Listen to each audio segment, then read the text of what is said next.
Hey guys, welcome back to our read aloud of The Young Man in the Sea. We're on to chapter 23 today, A Nantucket Sleigh Ride.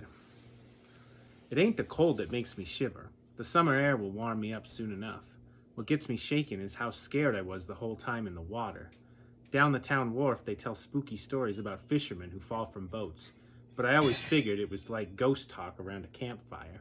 I guess those kind of things are make-believe until they happen to you, and then it don't seem so far-fetched. Turns out falling from a boat is dead easy. Any fool can do it. When the shivering eases, I sit up and look around. Fog. Seems like it just won't leave me alone. I find my soggy life jacket and put it on, just in case. And that reminds me of the fish, how it was circling when I grabbed hold of the keg. But the water is gray and glassy and calm. No big bluefin up on the surface, that's for sure. And the keg is still bobbing next to the skiff, which means the fish must have got free somehow. Pulled the barb or cut the line. Only fair, I suppose. Fish had a chance to drown me and didn't. I tell myself it's okay. Tell myself not to feel too bad. Easy to want to fish more than anything in the world until you almost been drowned. That sure changes the way you look at things. Still, I do look around for the harpoon. Never know when another big fish might decide to come by. But the harpoon is gone. Must have gone over when I did. Face it, boy, you'll have to catch a giant tuna some other day. You're wet and shivering and hungry again. Out of bait, out of luck. Time to pack up and go home. So I reach over the side, lift the keg into the skiff, shove it under the front seat, and start to pull in the line, coiling it neat in the tub, thinking how harmless it looks until it's wrapped under your wrist and you're being dragged under. Next thing, I yank my head away from the line like I've been shocked with electricity, because the line feels alive. The fish is still on. Must be right under the boat, resting up from all the hard work it's done trying to drag me under. Only now it's feeling much better, thank you, because the line is running back out of the tub, running fast, and this time I know enough to keep my hands away. I aim to give it room, don't even want to touch the keg. That's what got me in trouble the last time, trying to throw it over. Figure the keg will pop out from under the seat when all the line runs out. But it don't pop out. Tension on the line locks the keg under the front seat, and then the skiff jerks out from under my feet. I land hard on the rear seat. The skiff is moving. Line is twanging like the high string on a steel guitar as the fish rises up to the surface, pulling the skiff behind it. Seems crazy, but the tuna weighs more than the skiff and me combined. And even with a harpoon barb buried in its back, it has the strength to run. Nothing I can do but hang on. My dad says in the old days, men going after whales in small boats sometimes got what they call a Nantucket sleigh ride, dragged behind a whale trying as hard as it can to get away from the human beings that hunted it. Them Nantucket whalers thought it was more fun than Disneyland, getting a fast ride from a whale. Not me, though. I wish it would stop. What if the skiff tips over?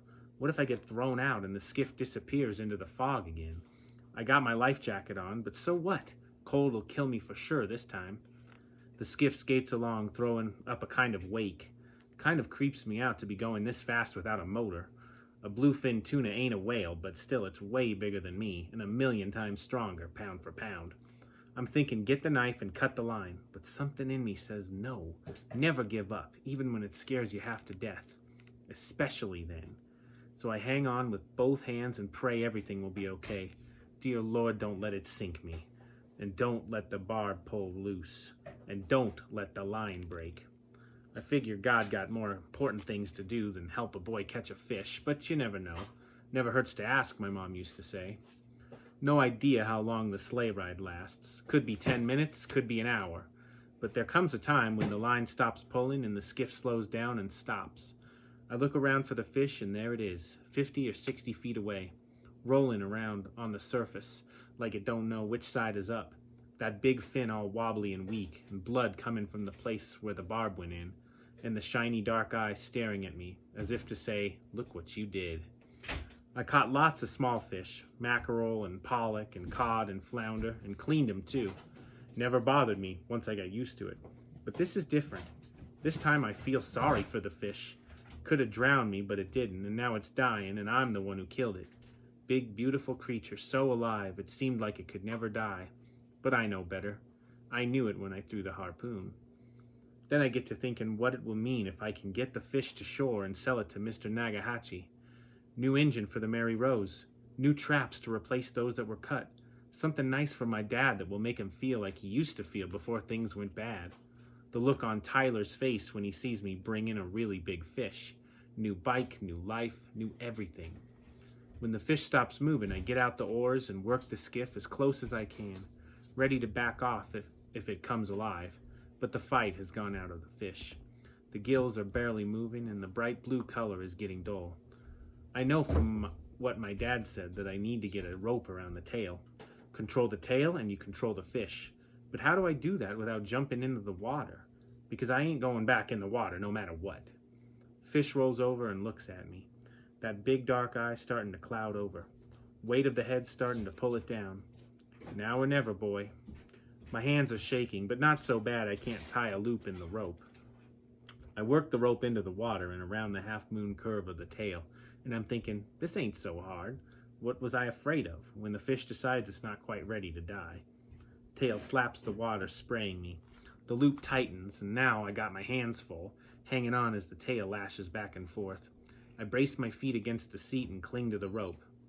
Once at the 4th of July picnic, they had a tug-of-war, and the losing side got pulled into a puddle, which looked pretty funny unless it was you in the mud. Mom said the secret was to know when to let go to make the other side fall first. But as scared as I am to hold on, I'm even more scared to let go.